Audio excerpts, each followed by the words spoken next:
Oke, assalamualaikum warahmatullahi wabarakatuh. Selamat datang kembali di channel kita Joas Miko. Nah, hari ini kami rencananya nggak akan membahas tentang hal yang mungkin agak serius atau tentang akademik ya, tapi secara umum kami akan memperkenalkan kepada kalian para mahasiswa dan para mahasiswa baru, calon mahasiswa baru kita FEB yang ada di FEB Untan untuk memperkenalkan kampus kita di sini. Nah, salah satu tempat saya berdiri ini juga merupakan ikon dari Fakultas Ekonomi dan Bisnis Universitas Tanjung Pura. Nah, untuk sesi yang ini saya nggak hanya sendiri, tenang aja, akan ada Pak Eko dan Pak Romi yang akan menemani kita buat keliling di seluruh bagian Fakultas Ekonomi dan Bisnis Universitas Tanjung Pura. Oke, di sini kita akan berjalan-jalan di beberapa tempat. Di sini akan ada hall. Di gedung FEB ini ada terbagi 3 sisi ya Bang ya? Iya. Sisi kiri, sisi tengah, dan sisi kanan. Ya, betul, tepat. Nah, di sini kita akan ke hall. Nanti ke hall kita akan beberapa gedung sisi kiri dan sisi kanan, dan satu lagi ada masjid. Nah, di sini satu-satunya masjid yang ada di fakultas di Universitas Tanjung Pura di FEB. Ya. Jadi memang masjid ini cukup menarik ya, karena dulunya awalnya sebuah musola yang kecil, tapi dengan semangat para dosen, para pegawai, para mahasiswa untuk merubah dari musola menjadi masjid, akhirnya terwujud. Nanti teman-teman berkesempatan melihat masjidnya secara langsung dan aktivitas yang ada di masjid. Oke, yuk kita jalan-jalan, nanti kita ke hall dan beberapa tempat. Nah, ini bagian pertama yang ada di Fakultas Ekonomi dan Bisnis Universitas Tanjung Pura, yaitu bagian lobinya kita. Nah, salah satu bagiannya itu di sini ada lobby, dan ini salah satu bentuk zona integritas kita juga ya, Fakultas Ekonomi dan Bisnis Universitas Tanjung Pura. Itu udah dicanangkan untuk menjadi zona integritas, dan disinilah kita ada yang namanya unit layanan terpadu. Nah, ketemu nih sama dosen yang luar biasa dan biasa di luar ya Pak. Yang paling lawar yang ada di Fakultas Ekonomi dan Bisnis. Ini Pak. Gimana Bu? Nah, ini perkenalkan ya Pak. Siapa Pak? Nama saya Fahmi. Ya. Saya dosen luar biasa dan biasa di luar dan berkuasa penuh. Jadi gimana nih Bu? Mungkin Bapak ada pesan Untuk anak baru? atau anak baru Pak? Oke. Kita kan sekarang konsepnya Merdeka Belajar. Betul Pak. Merdeka Belajar itu sederhana menurut saya adalah inovasi dan kreatif yang dimunculkan. Apalagi kondisi pandemik ini, banyak anak mahasiswa yang berada di daerah. Nah, karena mereka belajar, mereka itu kan sebenarnya bridging antara pengembangan masyarakat dengan kondisi existing masyarakat. Nah, harusnya mereka melihat potensi-potensi, apalagi anak ekonomi ya, potensi-potensi yang ada di lingkungan mereka, di-create lah dengan ilmu yang mereka dapat menjadi satu nilai tambah, value. Syukur-syukur kita juga memikirkan value change-nya, rantai nilai dari nilai tambah tersebut. Itu yang harus dilakukan oleh anak-anak kita. Jadi balik kampung, buat kajian, buat proposal gitu kan. Kemudian proposal itu bolehlah diajukan kepada dosen PA mereka, kampus, ya kan. Siapa tahu ada kanal-kanal untuk diarahkan kepada value chain tadi itu.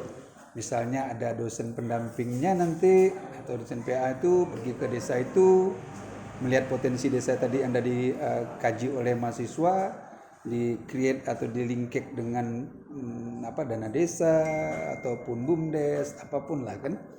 Itu menjadi satu rantai nilai. Syukur-syukur nanti memang mereka merdeka belajar itu belajar di masyarakat langsung.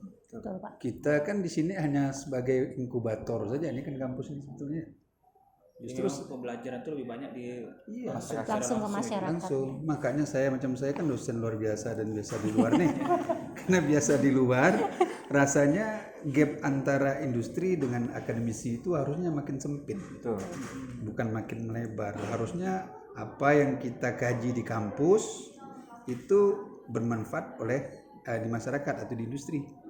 Itu yang mau kita dekatkan sebetulnya. Itu pesan ya Pak untuk anak-anak Ya, mahasiswa. anak-anak mahasiswa terutama anak baru nih ya. Anak baru jangan hanya mikirkan dapat sarjananya saja, SE, AK, apapun namanya itu ya. Saya itu panjang juga pangkat saya belakang tuh. Ya kan? Tapi apa agak nilainya kan gitu. Ujung-ujungnya nanti ada kurung tutup, kurung buka, ALM, almarhum. Ya, selama perjalanan Itu yang paling akhir ya Pak. ya, selama perjalanan dapat pangkat akhirnya ALM. Tapi tidak mempunyai nilai impact kepada kehidupan di masyarakat itu sayang sekali. Jadi memang pembelajaran itu bukan hanya di kampus, Ya. tapi memang lebih banyak ke masyarakat. Ya, banyak. Justru apa yang kita dapat di sini itu harus kita bisa implementasikan di masyarakat dengan nilai-nilai tambah tadi itu. Di sini kita dapat, sampai di masyarakat kita menemukan apa empirisnya seperti itu, teorisnya seperti ini. Ada enggak kira-kira sinkronisasi yang bisa kita sampaikan ke masyarakat sehingga nilainya nambah gitu. Contoh kecil lah, misalnya saya kemarin ke Temajo.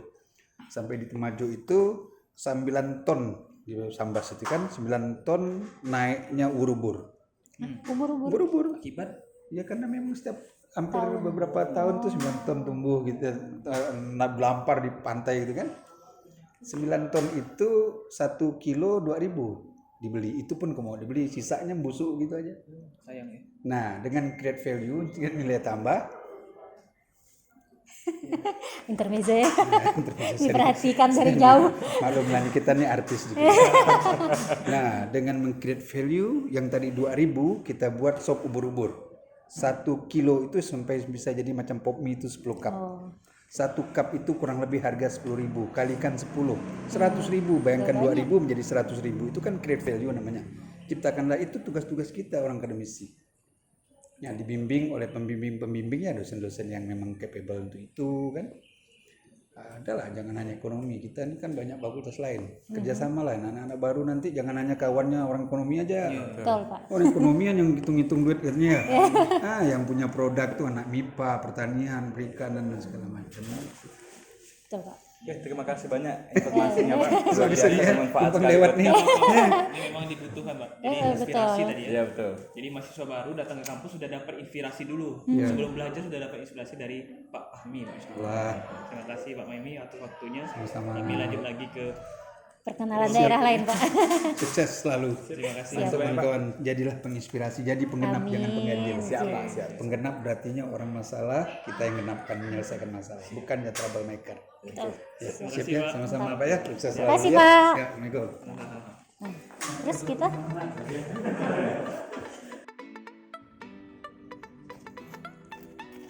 Oke, baik, selanjutnya tadi setelah ketemu dengan dosen luar biasa Bapak Fahmi, terima kasih atas waktunya.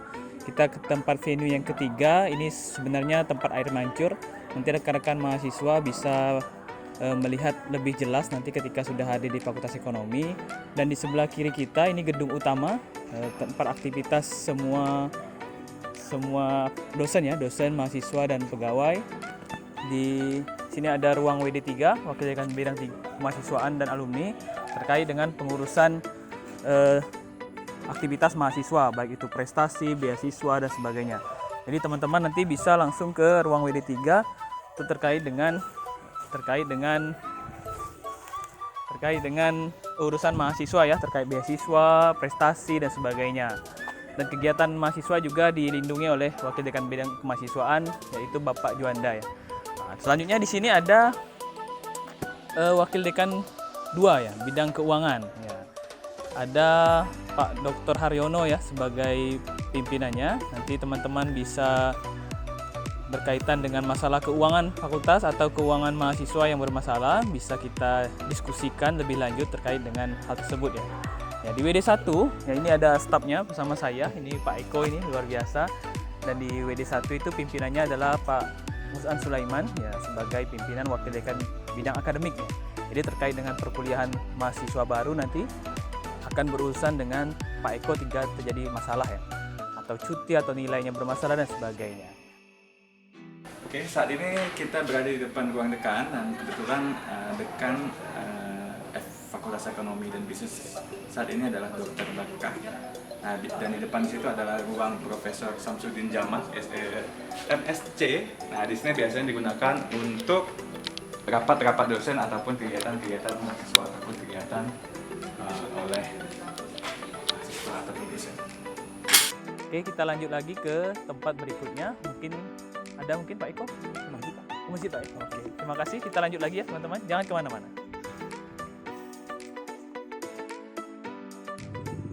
Oke, saat ini kita berada di depan Masjid Al-Iqtisad. Nah, di sini adalah tempat yang paling adem. Jadi nanti buat teman-teman kita akan coba masuk ke dalam, melihat di dalamnya seperti apa.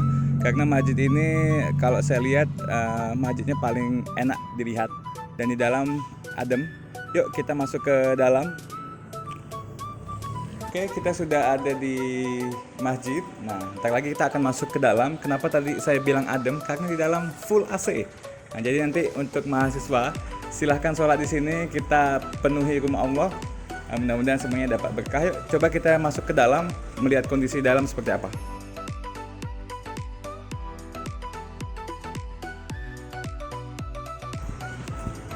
Oke, kita saat ini sudah ada di dalam. Di sini konsepnya minimalis dan di sini terdapat beberapa utiran-utirannya, Pak ya. Jadi memang masjid ini teman-teman mahasiswa perlu ketahui, masjid ini baru dibangun tahun 2019 bulan Juli. Jadi hanya dalam waktu 1 tahun masjid ini sudah berdiri megah dan menghabiskan kurang lebih 1,6 miliar ya Pak. Oke, luar biasa. Dan itu memang hasil apa? Hasil Patungan kesepakatan ya? beberapa dosen ya. Beberapa Jadi dosen. memang mahasiswa juga diharapkan untuk membantu juga mengembangkan masjid ini. Nanti akan dibikin tempat wudhu, akan dibikin lokasi-lokasi untuk berwirausaha UMKM di samping masjid. Memang jangka panjangnya ini diperuntukkan memang dari fakultas untuk mahasiswa sepenuhnya. Jadi manfaatkanlah kedatangan teman-teman nanti ke sini sebagai momen yang menginspirasi juga ya, Betul, menginspirasi dan merubah masa depan teman-teman mungkin. Oke, Harapannya. satu hal yang perlu saya ingatkan, kalau masuk ke masjid jangan lupa wudhu ya. Ya. Oke. Ini Mungkin bisa dilihat. Dan di sini setiap salat Jumat ya Pak ya. ya ada sholat Jumat. Ada salat Jumat di sini, ada kajian juga. Nah, di sini memang tidak hanya bicara ekonomi, juga dalam hal religi juga. Ya, dan ketuanya ada yang lupa tadi bahwa masjid ini dikelola atau di pengurus masjidnya adalah Pak Dr. Muhsin, ya, dosen akuntansi. Beliaulah ketua masjid untuk saat ini dan beberapa program kerjanya cukup menarik ya. Ada kajian dan ada program kerja terbaru ini juga mungkin bisa diikuti mahasiswa baru nantinya. Adanya namanya tabungan kurban ya. Nah, jadi setiap dosen nanti dan mahasiswa juga bisa, pegawai juga bisa, kita bersama-sama supaya tahun depan pada Bisa saat kurban Idul Adha sama-sama, bisa kurban bersama-sama ya. Dan itu bisa dicicil mulai Bisa dari dicicil sekarang. dari sekarang. Cukup dengan Rp250.000 saja. Itu bulan. program kerja ya. Program kerja dari Pak Musin dan pengurus dari Masjid Al-Iqtisad. Oke, itu ya. Mungkin bisa sambil lihat-lihat Ya, lihat kondisi gedungnya. dari di.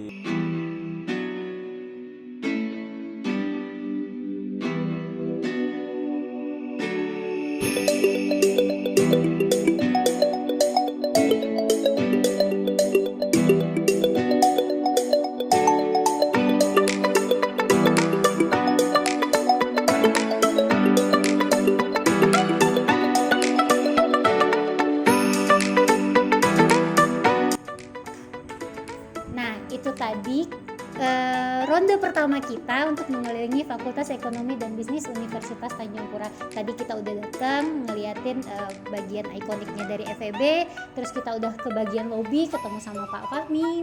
Lalu kita juga memperkenalkan ya di mana sih ruang-ruang dari wakil dekan kita dan juga ruang dekan kita. Nah, yang terakhir untuk sesi yang pertama ini kami memperkenalkan masjid yang dimiliki oleh FEB Untan. Sampai jumpa untuk minggu depan. Nah, jangan lupa subscribe, like, dan komentar di channel kita. Sampai jumpa.